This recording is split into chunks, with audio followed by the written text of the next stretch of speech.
앞서 2022년도에 읽었던 책들 중에서 기억에 남는 책들을 소개했었는데요. 오늘은 추가로 조금 흥미로웠지만 목록에 올라가지 않았던 책 6권을 소개할까 합니다. 그 전에 커피 한 잔만 하고요.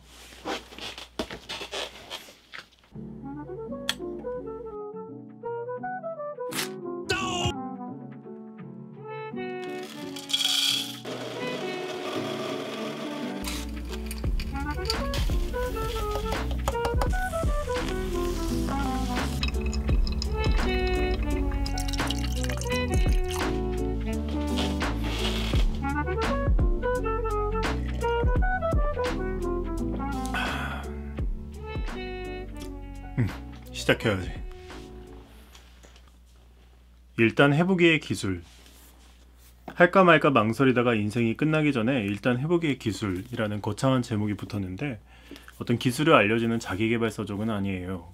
혹시나 내가 새로운 기술을 빠르게 습득해서 인생 역전을 노리고 싶다 하는 분들이 계신다면 이 책을 절대 추천하지 않습니다.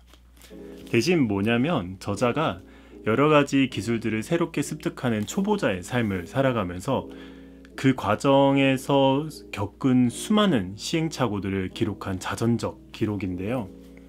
저자에 의하면 현대인들은 학습, 배우다라고 하면 어떤 지적인 측면, 예를 들어 자격증이 됐든지 아니면 새로운 지식을 안다든지에 초점을 두는데, 사실 우리가 어렸을 적에는 새로운 기술, 그러니까 몸으로 체득하는 기술들을 많이 배우고 그 속에서 새로운 즐거움들을 많이 느꼈었다는 거예요. 어느 날 딸아이를 보면서 그런 생각에 빠져서 나는 왜 그런 초보자가 될 수 없을까라는 생각 끝에 이제 여러 가지 영역에 도전을 하는데요. 체스를 배우면서 자기 딸아이보다 어린 친구에게 패배를 하기도 하고, 서핑보드를 타다 넘어져서 목에 디스크가 터져나가고, 금속공예를 배우면서 온갖 화학용품에 노출이 되면서도 엄청나게 새로운 삶의 즐거움들을 발견했다는 거예요. 당장 저부터도 지금 새로운 걸 배운다라고 하면은 어떤 자격증이나 학습, 지적 충족감에 조명을 하고 있었는데, 이런 영역을 완전히 놓치고 있어가지고 굉장히 흥미로웠어요. 저도 이제 놓치고 있던 가치들을 조금 찾아가야 되지 않을까 하는 면에서 올 한 해는 초보자로 돌아가는 한 해를 보내고자 하는 결심을 안겨준 책입니다. 12발자국. 과학 콘서트를 저술하고 또 알쓸신잡으로 대중에게 이름을 많이 알린 정재승 교수의 책인데요. 편견일지도 모르겠지만 천문학자들은 뭔가 초탈한 듯하는 모습과 함께 지적인 날카로움을 함께 보유하고 있는 것 같습니다. 이 책은 정재승 교수가 약 12년 동안 진행한 12차례의 강의들을 모아가지고 정리해놓은 정리본에 가까운데요. 자칫 어려울 수 있는 뇌과학적 분야를 굉장히 쉽고 이해하기 편하게 서술했습니다. 책을 관통하는 주제는 뇌과학의 관점으로 바라본 인간은 어떤 존재인가인데, 나날이 인간이라는 존재를 새롭게 규명하고 있는 뇌과학적 개념들과 연구 성과들을 한 권으로 쭉 살펴볼 수 있는 굉장히 매력적인 책입니다. 대중을 대상으로 한 강의를 정리한 책이다 보니까 일단 전혀 어렵지 않아서 뇌과학에 관련된 지식이 없다 하더라도 굉장히 흥미롭게 읽을 수 있을 거고, 저는 21세기를 관통하는 학문 중에 하나가 뇌과학이라고 생각을 하기 때문에 만약에 뇌과학 관련 서적을 읽지 않으셨다면 이 책으로 시작하길 추천드립니다. 생각한다는 착각. 뇌과학과 인지심리학으로 풀어낸 마음의 재해석. 또 다른 뇌과학 서적입니다. 그리고 앞서 소개했던 정재승 교수님이 추천서를 쓴 책이고요. 조금 파격적인 주장을 해가지고 굉장히 흥미롭게 읽은 책이에요. 심리학에 조금이라도 관심 있는 분이라면 우리의 인간의 특정한 말이나 행동은 그 내면 세계를 반영한다라는 얘기를 들어보셨을 거예요. 특정한 말이나 행동은 그 속에 어떤 의도가 반영이 되어 있는데, 빙산의 비유로 이제 얘기를 많이 하죠. 이제 우리가 타이타닉호가 충돌했었던 빙산을 생각해 보면은 바다 위에 떠 있는 빙산은 굉장히 일부분에 불과하고 그 아래에 사실상 80-90%의 빙산은 물속에 잠겨 있다는 얘기를 해요. 그 비유를 동일하게 사람에게 적용하면서 겉으로 드러나 보이는 행동이나 말은 위에 떠있는 빙산에 불과하고 그 아래에 숨겨져 있는 빙하가 사실상 그 안에 내면 세계다 라는 이야기를 합니다. 많이 들어보셨을 거고 흔히 이제 알고 있는 내용일 거예요. 하지만 저자는 그런 내면 세계라는 거 존재하지 않는다라는 주장을 해요.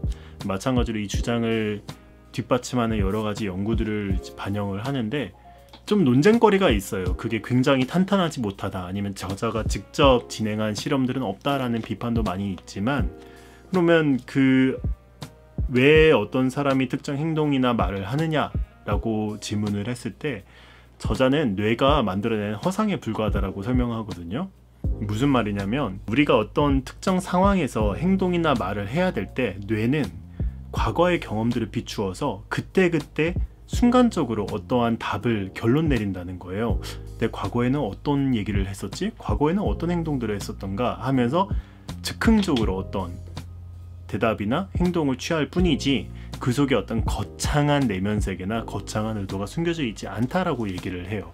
뇌는 이런 순발력이 워낙 뛰어나다 보니까 사람들이 어떤 일관된 내적 모델이 있다라고 착각을 하는 거죠. 근데 저자는 그런 게 없다라고 얘기를 해요. 그래서 어떤 무의식이나 특정 말이나 행동에서 누군가의 의도를 지나치게 파악하고자 하는 시도는 잘못됐다라는 주장인데, 자칫 이렇게만 들어서는 잘 이해가 되지 않을 수도 있어요. 그러면 반대로 과거에 어떤 결정이나 행동들을 했을 때의 판단 기준은 무엇이었냐?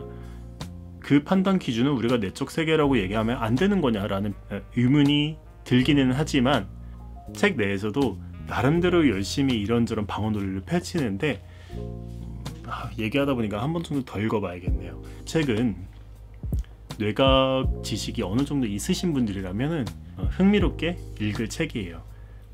음식의 언어, 세상에서 가장 맛있는 인문학. 케찹이 중국에서 유래했다는 사실을 알고 계실까요? 중국 남부 해안가의 푸젠성이라는 지역에서 생선과 쌀을 발효시켜서 만드는 소스를 케첩이라고 부른다고 합니다. 그쪽 지역의 방언이고요. 그 동일한 케찹이라는 말이 쭉 바다를 건너 유럽으로 건너갔다가 나중에 태평양을 건너 미국까지 넘어가서 오늘날 우리가 찍어 먹는 케첩이 되는 거예요. 에? 진짜로요. 그리고 영국의 피쉬앤칩스, 페루의 세비체, 일본의 덴푸라 모두가 하나의 요리로부터 기원했다는 사실은요, 다 이 책에서 다루는 내용인데요. 이 책은 음식과 관련된 언어에 남아있는 흔적을 쫓는 모험입니다. 이제 언어학자가 집요하게 파고들어가지고 그 기원이나 유래를 이제 살펴보는데요. 일상생활 속에서는 전혀 써먹을 데가 없는 지식 덩어리이지만 그 자체로 굉장히 즐길 수 있는 내용들이 많이 담겨 있어서 흥미롭게 읽었었던 책입니다. 우리가 세상을 이해하길 멈출 때. 프리츠 하버, 슈레딩거, 하이젠베르크, 슈바르실츠, 그루덴디크. 과학계와 수학계의 지각 변동을 일으킨 인물들을 다룬 소설입니다. 이 객관적 사실에 소설적 허구를 덧씌운 책인데요. 얼마나 절묘하게 덧씌웠는지 진짜 어디까지가 실제 일어난 사건이고 어디까지가 허구인지 몽롱하게 헷갈리는 작품입니다. 이 저자는 정말 천재적인 능력을 가지고 있는 작가인데요. 양자물리학이나 대수기하학과 같은 생소한 학문들이 등장하지만 저자가 워낙 잘 설명하고 또 그 개념들을 모른다고 해서 작품을 즐기는데 큰 지장은 없으니까 꼭 읽어보시기 바랍니다. 진짜 인간 정신이 어디까지 확장될 수 있고 어디까지가 한계일지를 탐구하는 소설인데 몽롱하면서도 꿈을 꾸다 나온 듯한 느낌을 안겨줍니다. 데이비시의 승리의 기술. 예로부터 많은 사업가들이 전쟁 관련된 서적들을 읽어왔어요. 손자의 손자병법이나 클라우지에비치의 전쟁론, 혹은 로버트 그린의 전쟁의 기술 같은 책들이 많이 읽혀요. 사업가들이 사업을 하면서 겪는 현장이 전쟁을 방불케 한다는 의미겠죠. 이 책의 저자인 조코 윌링크 같은 경우는 미국 네이비실에서 20년간 복무하면서 각종 전쟁에서 혁혁한 공을 세운 인물입니다. 현재는 제대하고 군대와 전쟁에서의 경험을 살려서 리더십 컨설팅을 진행하고 있는데요. 이 책은 이제 인생에서 승리할 수 있는 총 12가지의 법칙을 요약해서 소개합니다. 각각의 법칙을 어디서 얻었는지 실제 전쟁 상황을 짧게 소개하고 그 원칙을 실제 사업 영역에서 어떻게, 사업 현장에서 어떻게 활용하고 적용했는지를 소개하고 나서 마지막으로 이걸 해설하는 부분으로 이제 총 3부로 12개의 법칙을 각각 설명하고 있어요. 그 중에서도 가장 기억에 남는 거는 익스트림 오너십, 극한의 오너십인데요.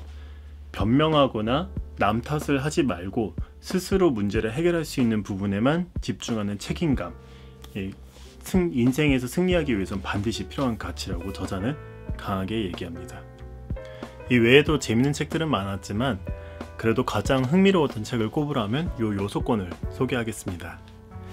조금이라도 관심이 생겼다면 꼭 읽어보시길 추천드리고요. 도움이 됐다면 좋아요 한 번만 눌러주시기 바랍니다. 그러면 감사합니다.